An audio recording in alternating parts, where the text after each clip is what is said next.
I will celebrate each goal I accomplish with gratitude and joy. I choose to think positively. I choose to think positively and create a wonderful world and successful life for myself. I am grateful that my life is so happy and successful. I can never fail, for everything that happens contributes to me being better. I'm extremely passionate about constantly being better and more successful. I have the courage to create positive change in my life. I acknowledge my own self-worth. My confidence is rising. Every day I will become more confident, powerful, and successful. Feeling confident, assured, and strong is a normal part of my day-to-day life. I am self-reliant, creative, and persistent in whatever I do. I am valuable and will make powerful contributions to the world today. I made decisions based on the superstar I am becoming. I continuously push myself to learn and develop in areas of life that bring me happiness, freedom, and purpose. I am the difference that will make the difference. I wake up every morning ready for a new day of exciting possibilities. I am happy and free because I am me. I am strong. I am a strong individual who attracts success and happiness. My life is a blast of growing opportunities because I never stop creating. I am energetic and enthusiastic. Confidence is my second nature. I teach others to believe in me because I believe in myself. My actions are intentional and they bring me closer to my goals. I am learning to trust the journey. My mind is clear of self-doubt. I am ready to embrace every challenge that comes my way. I surround myself with people who push me to be my best. I have great ideas and make great contributions.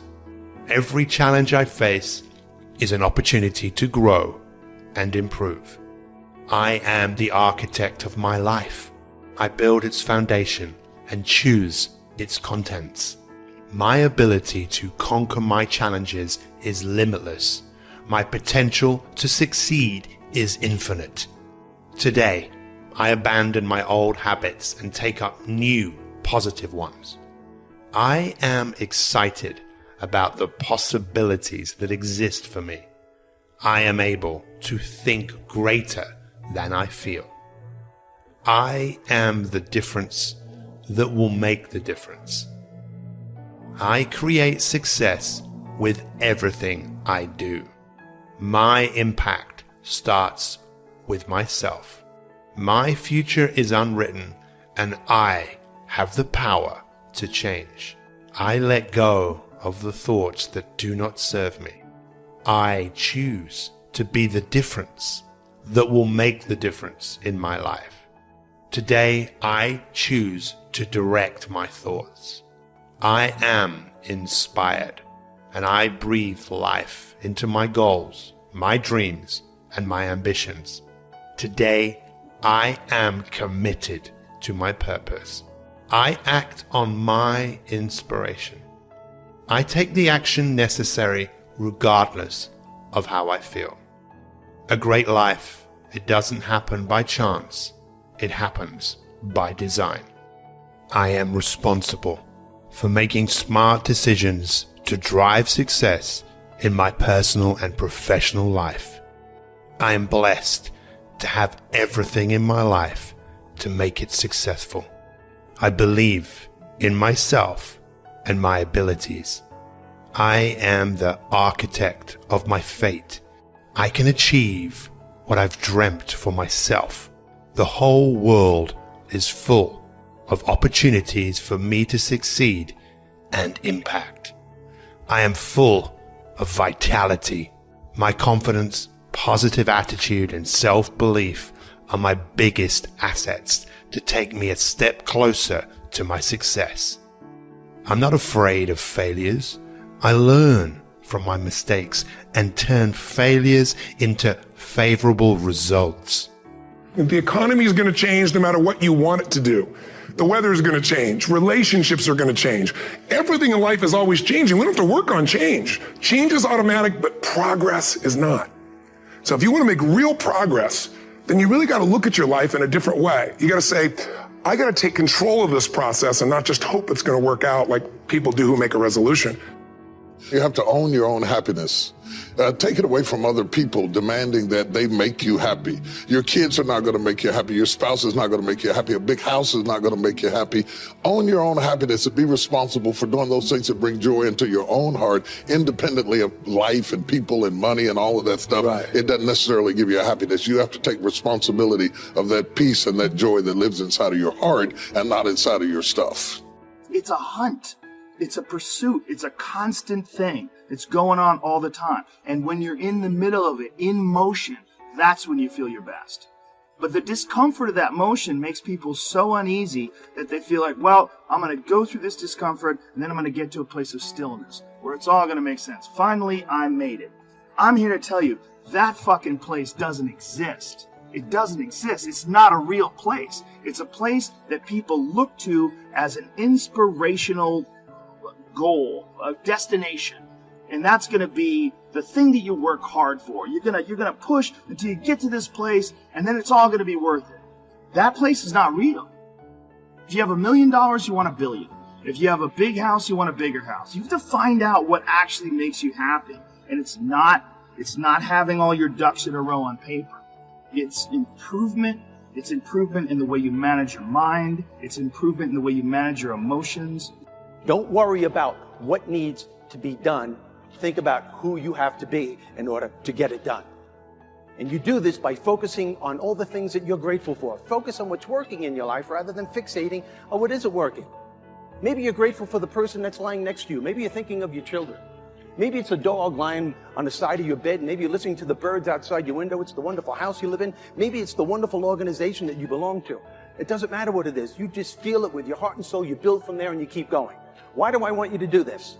Because gratitude is the most powerful connection you have to your higher self. You always want to start your day connected to this higher self. And when you do,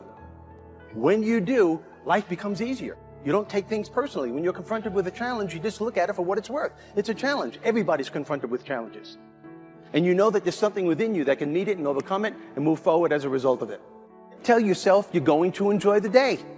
Say it to yourself, you know what, I'm going to enjoy the day. This is going to be a good day. Visualize how you want your life to go. Visualize yourself having fun with your fellow workers, the people you're working for, who are working for you. Doesn't matter. Just visualize yourself achieving the goal. And always find the laughter within you and around you every day of your life. And that should start in the morning before you leave the house. There's humor all around you. We get so caught up in our thought process on what needs to be done, we let all the funny stuff in our lives just pass us by. Another thing that can put you in a great mood every day, do something nice for somebody. Do something nice for somebody. There's nothing that can bounce you back to enjoy the day than that. All these things that I am telling you is giving you a different thought process, a different focus to look at life from a different perspective. But our lives move in the direction of our most dominant thoughts and what we focus on day in and day out.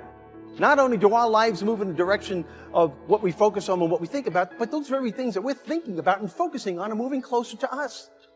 In other words, people, the more you focus on your lack, the more of that you're going to get back. Because people, when you start laughing at a negative, intense, stressful, overwhelming situation like that, your brain is no longer focusing on that negative situation. Your brain could only focus on one thing at a time. Right now, your brain is laughing at something ridiculous that you just did. And even if your brain did go back to that negative situation, which it will do eventually, but guess what? It won't be as overwhelming as it was before because you've calmed your nervous system down to the point where you can control the situation instead of having that situation control you. How to acquire the attitude that you need to succeed on all levels of life while enjoying the process. There within lies the key phrase, my friends, while enjoying the process, because it seems to be something that most of us leave by the wayside. Especially when we're setting out to achieve our goals and we want to accomplish something, we get so caught up that enjoying ourselves becomes secondary.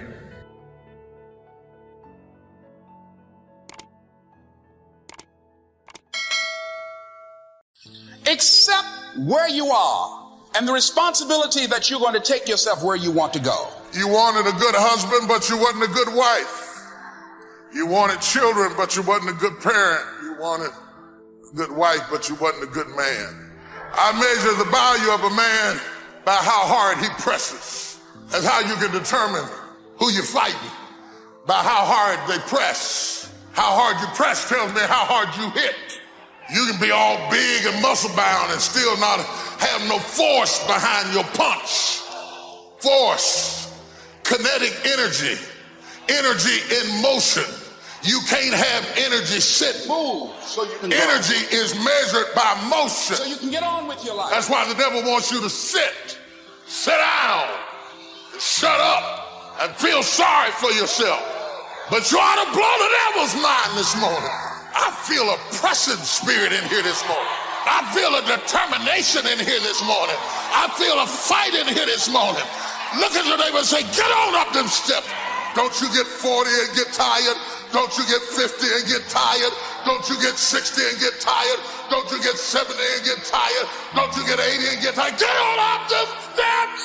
Understanding and knowing that we can move from where we are, that we can begin to design the kind of life that empowers us, that gives us happiness, that enable us to be on top of who we are, knowing that as we begin to explore new horizons and new vistas in life, that as we begin to focus on developing ourselves, as we begin to elevate ourselves and not to follow the crowd, activating the thinker in us and disciplining the emotional part of ourselves. It's not easy, but through practice and practice and practice. Practice makes what? Absolutely not. Dismantle that belief system. Practice makes improvement. You can always better your best. You can always go beyond anything that you have ever done. You'll never hit a state of perfection. And so all you're looking for are new breakthroughs through practice and practice. You'll get better and better. And there's still some things that will happen to you that will catch you on the blind side that you did not anticipate. Sometimes a visionary cries out on the inside and says, God, don't even show me what shall be. Because every time I shout and dance over what you showed me, I go home to a harsh and painful, bleak, dark reality. And the fact that I am torn between what shall be and what is creates agony in my life. The Bible said hope deferred makes the heart sick. There are moments that I'd rather not know that I'm going to be king if you're going to send me back out into the field to take care of sheep. Why didn't you just hide that I was going to be king so I could be satisfied taking care of sheep? But because you told me you had more for me, I wanted to hasten the process to get to my destiny. Now I'm not happy doing what I used to be happy doing because I'm tormented by what shall be. I want to hasten my process so that I can get to an expected end. But that cannot be done because a blessing given too soon is not a blessing at all. I can give my son the car keys now and tell him to go to the store. But had I given it to him when he was 5, it would not have been a blessing at all. Same car, same son, given too soon. He can't handle it. So would I be a good father if I gave him a good thing too soon? Sometimes my goodness is proven by my ability to say not yet. The younger brother of the prodigal son teaches us emphatically that if we get what is ours too soon, we cannot handle it. That the same thing that should make us praise the Father will drive us away from the Father if we get it too soon. The Bible said, he said, give me the portion of goods that falleth to me. The Father gave in and gave it to him, and the blessing drove him over the edge. He ordered you to go up the steps. He wouldn't let you bypass the process. All those people who offered you quick deals, the reason the deal went down is because God ordered you to go up the steps. He didn't intend for you to go up the elevator. He knew if you got there too fast, you wasn't going to be ready for it. He slowed down your process. He let the deal go down. It wasn't time yet. What you are and what you become depends on how you use your time. You can decide that you're going to stand up to life, you have the power to make that decision. You have something that you brought to the universe. All kinds of challenges and all kinds of difficulties. If you don't have these strong purposes for the future, it's easy to get swallowed by a bad day. It's easy to be almost annihilated by a poor month. And it's easy sometimes to almost disappear beneath the waves of a year that goes backwards if you don't have something to pull you beyond that year. So if you want something to pull you through all kinds of challenges, all kinds of difficulties, and things that come at you, you got to have something on out there, beyond today, beyond next week, beyond next month, beyond this year, that pulls you into the future. And the clearer it is, the stronger it pulls. The more dynamic it is, the more it affects your life, your spirit, your heart, your soul. It also creates imagination. It gets your mind working on how to achieve that purpose. And if your mind will work, and if your heart works, and if your spirit works, and if you have good input, like good ideas, I'm telling you, there isn't anything you can't accomplish. So that's one of the great powers that'll make a variable of you, and that is purpose. Here's the next one: expertise, excellence in skills. Wanting to excel in all of the skills and settling for nothing less than an outstanding performance. If you're willing to be the best in your field, if you're willing to demand of yourself excellence in skills, to be the best that you can possibly be. In the training, do the best you possibly can. Developing the skills of using your personality, developing the skills of language, developing the skills of influence, developing the skills of organizing. If you're willing to be an expert in all of the skills and not only make a handsome living, not only make a lot of money, but if you would so desire and if it would be your purpose, a chance to make your fortune. The third on the list I had was enthusiasm. And here's what I wrote about enthusiasm. Enthusiasm that's powerful is mostly enthusiasm that is enthusiasm inside, 90%, 10% outside. But the enthusiasm that really affects people is not just being loud, but the enthusiasm that runs deep, the enthusiasm that comes from deep inside, created by self-confidence, created by purpose, created by genuine willingness to help other people. That kind of enthusiasm, knowing that you're going to get the job done, knowing you're going to affect people, that kind of enthusiasm, people call it genuine enthusiasm because they know that what you say in the outward display of your enthusiasm is only a small tip of the iceberg of the enthusiasm you feel inside that really motivates you to do the best job you can. Here's the next one: self-confidence. Where does self-confidence come from? And this is the best advice I can give you on that. Not neglecting, first of all, the small daily discipline.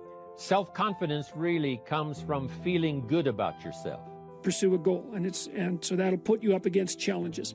Okay, so all the clinical data indicates, well, the opposite of safe spaces, as Jonathan Haidt has been pointing out, that what you want to do when you identify something that someone is avoiding that they need to do because they're afraid, you have them voluntarily confront it. And so you break it down. What you try to do if you're a behavior therapist is you break down the thing they're avoiding into smaller and smaller pieces until you find a piece that's small enough so they'll do it. And it doesn't really matter as long as they start it. Then they can put the next piece on and the next piece. And what happens is they don't get less afraid exactly. They get braver. They get it's like there's more of them. And here's why. So imagine you do something new and that's informative. Right? There's information in the action, and then you can incorporate that information and turn it into a skill and turn it into a transformation of your perceptions. So there's more to you because you've tried something new. So that's one thing. But the second thing is, and there's good biological evidence for this now, that if you put yourself in a new situation, then new genes code for new proteins and build new neural structures and new nervous system structures. Same thing happens to some degree when you work out, right? Because your muscles are responding to the load, but your nervous system does that too. So you imagine that there's a lot of potential you locked in your genetic code.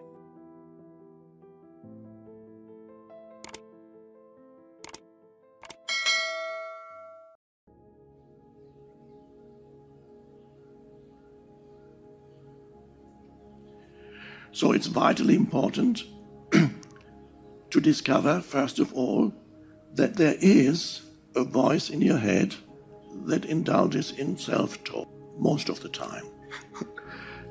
And for many people, interestingly enough, that self-talk, for many people, is not always negative, but for many people, it is more negative than positive.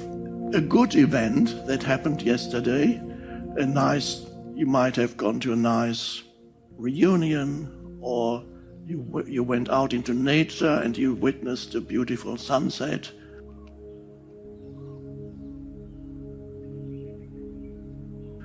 Okay, you can remember it today and think that was a beautiful sunset, or we had a nice talk yesterday.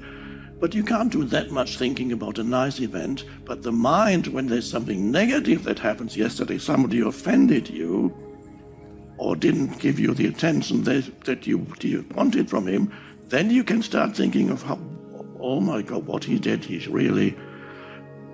Next time he does that, I'm going to say that, or he really should. Why doesn't he? You can go on for a long time dwelling on something negative, much longer than dwelling on something positive. It is so, seemingly a negative event is much more food for useless mind activity than a positive event. And this is why for many people, a significant percentage of their mind activity is negative.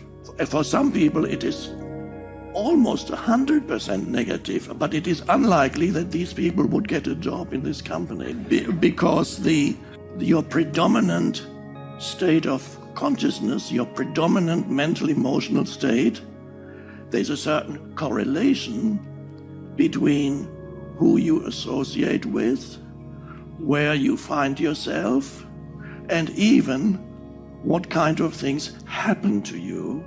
There is a correlation which is not always immediately recognizable, but there is a correlation between a person's predominant mental emotional state and who they are with, who their friends are, where they work, and even what happens to them. So if you are in a very negative state a long time, you tend to attract also negative events, but you can only have to find that out for yourself. I'm not saying believe me. I know it from my own life, because when I first discovered this, I was still very young. I discovered that there is a correlation between my mind activity and what happens to me. I found a book several books that somebody left with us when I was 17. And there, for the first time, I read about a person's mind, and I suddenly realized my mind was predominantly negative because I was a very unhappy child. And so my childhood was not pleasant. And so the initial conditioning of my life was that my mind was continuously commenting and saying how bad my life was. And whenever something bad happened to me, I had a phrase that would occur again in my mind that, of course, bad things always happen to you, don't they? They're bound to happen to you. It always happens to you. So I was talking to myself and saying that bad things would always happen to me, and they did. So you can discover first that the spiritual awakening is to discover that there is continuous mind activity. Well, the first book was called Extreme Ownership.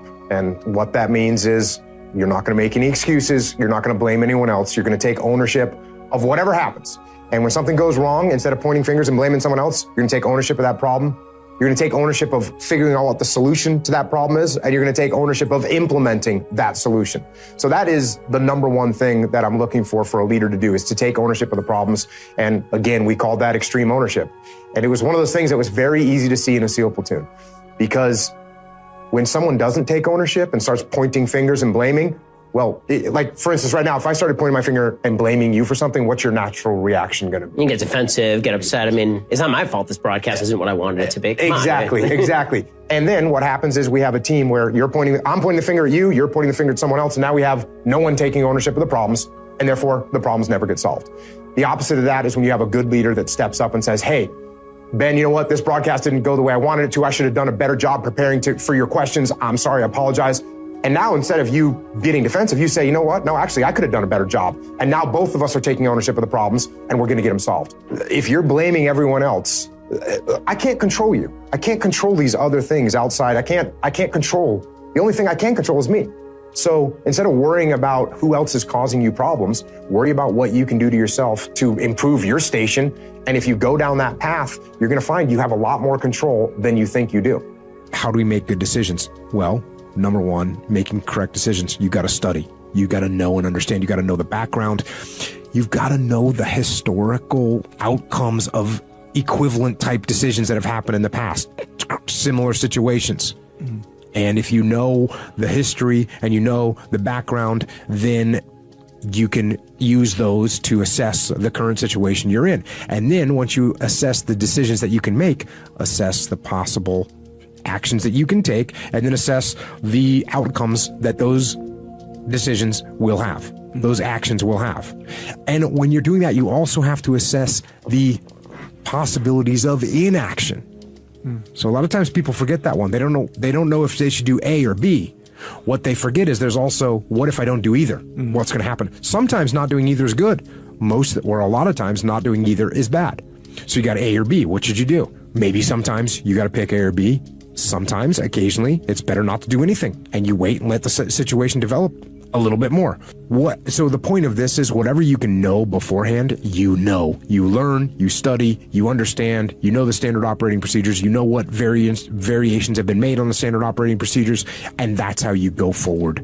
As leaders, I see people getting caught up all the times in little things that will not affect some white belt below them in the chain of commands going all crazy, grabbing their sleeve, and this leader on the top gets concerned about it and puts time and effort into something that doesn't matter, whether it's a little personality rub, a little ego uprising.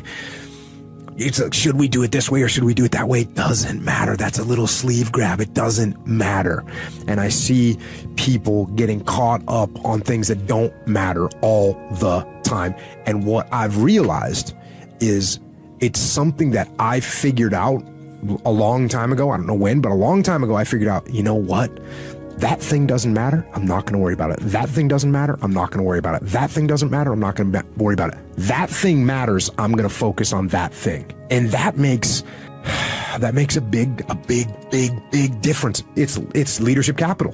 Because if I'm investing my leadership capital and getting your hand off my sleeve or trying to do it my way instead of your way or trying to keep your ego in check, if that's what I'm investing my leadership capital in, I have nothing left to invest in the thing that actually matters. So what I meant by that is every day we're seeing who we are as people. When I was growing up, I lied for people to accept me because I didn't accept myself.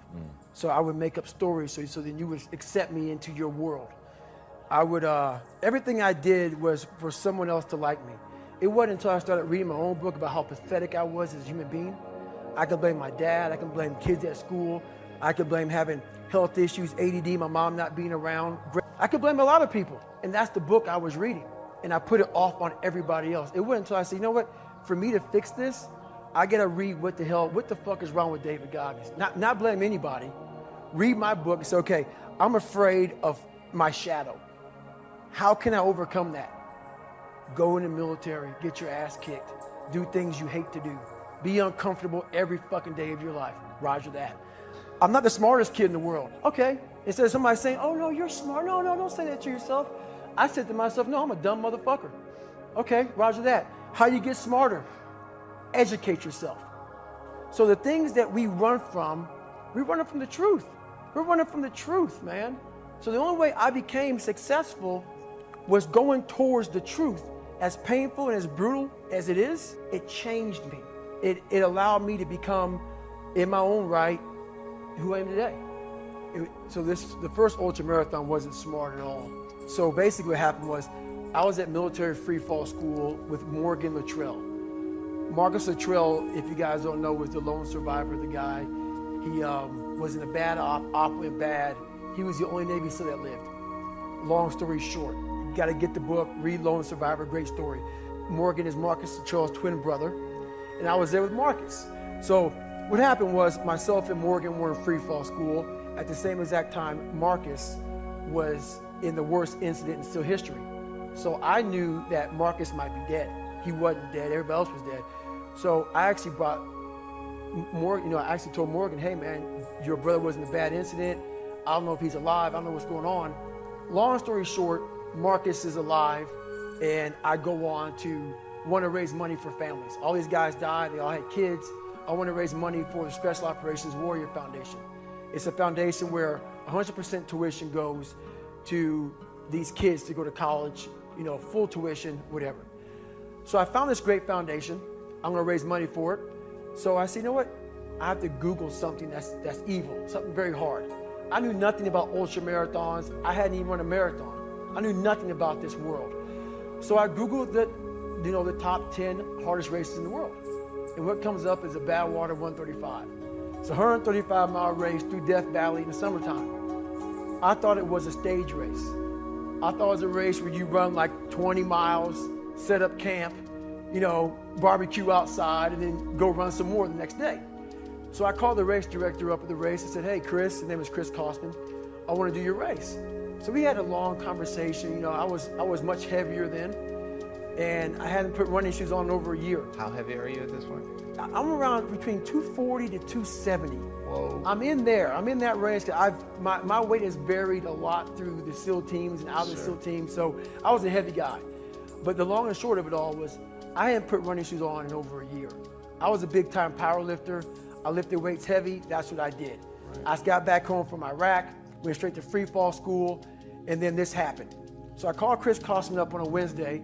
He says, look, man, the only way you can qualify for my race is to run 100 miles at one time in 24 hours or less. There happened to be a race that Saturday, so 4 days later. And he said, if you qualify by running 100 miles or less in 24 hours, I will consider you my race. My goal was 100 miles. So I got to mile 70, and I cleared 70 miles in like 12, 13 hours pretty quickly, but I was done.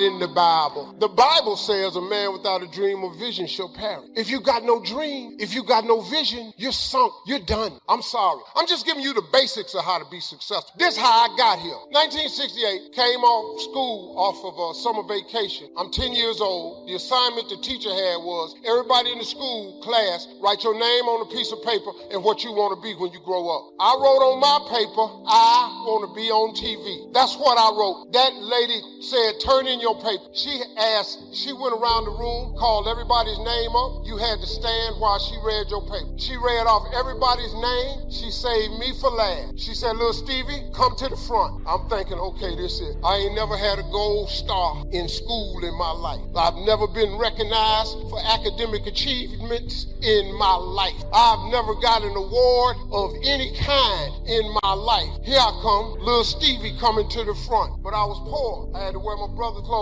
because I didn't have a comfortable beginning. I wasn't weaned. Steve Harvey's coming to the front. I got a belt that's too big, it's tied around me twice. I'm skinny and I'm heading to the front. I walk like, they used to call me Tater Chip in school because I was shaped like a potato chip. And I walked up there and I'm standing in front of class. Now I told you a minute ago I had a severe stuttering problem. I could not talk outside of my house. I stuttered severely. I thought this woman was going to give me a gold star because I figured nobody else in the class had wrote I want to be on TV but me. So mine must be the best answer of all of them. So I'm standing up there and that lady started in on. She didn't call me up there to give me no gold star. She called me to the front to humiliate, and that lady did. She said, why did you put something like this on your paper? Now, you've called me to the front. You know I have a stutter problem. You know I can't talk. So she started, why did you write this on your paper? Who in your family ever been on TV? Who in this school ever been on TV? Who in this neighborhood has ever been on television? She said, why would you write something like that on your paper? And look at you standing there, you can't even talk. I was crushed. Why would you write that on your paper? You can't even talk. This is a teacher. You're supposed to be shaping and molding my mind. We pay you to educate. Why would you write something like that on your paper? You'll never be on TV. Every Christmas, I send her a flat screen TV. Jesus in my text tonight is teaching us the kingdom of heaven is lacking. The kingdom of heaven is like. It's not this, but it's like this. He's using something that you can understand to explain something that is beyond human reasoning. The kingdom of heaven is likened unto a master, he says, who called his servants and gave them. Now, I want you to catch this. You have the master and the servant. And if you read that with your Australian mind or your American mind or wherever you came from, if you read it through the lens of that mind in the society in which you have been raised, in which you have been developed, or in which you have been extrapolated, you will miss the power of these words, because you've got the master, and one translation says the master and the slave, and the master and the slave are worlds apart. Trust me, those are not the same things at all. Jesus existed in an environment where most of the societies in which he lived during his era were in a caste system. It was not a democracy. A caste system suggests whatever status of life you are born in, you belong there. So if you were born a slave, then you stayed a slave. If you were born a master, you stayed a master. If you were born poor, you stayed poor. If you were born wealthy, you stayed wretched. There was no feeling of responsibility to raise one person up into another status of life. It is a caste system, the haves and the have-nots, the ins and the out, the master and the slave, the rich and the poor, and never the twain shall meet. So the whole notion that this master who owns the slave is getting ready to go on a trip, and he doesn't give it to his children, he doesn't give talents to his heirs, he bypasses his neighbors and gives it to a slave, is shocking. You don't give your master stuff to a slave. That's crazy. That's awesome. That's mind-boggling. The slave has been gifted with master stuff. He didn't earn it. He didn't work for it. He didn't labor to get it. He has been gifted. God wants you to understand, as far as the master is from the slave, that's how far we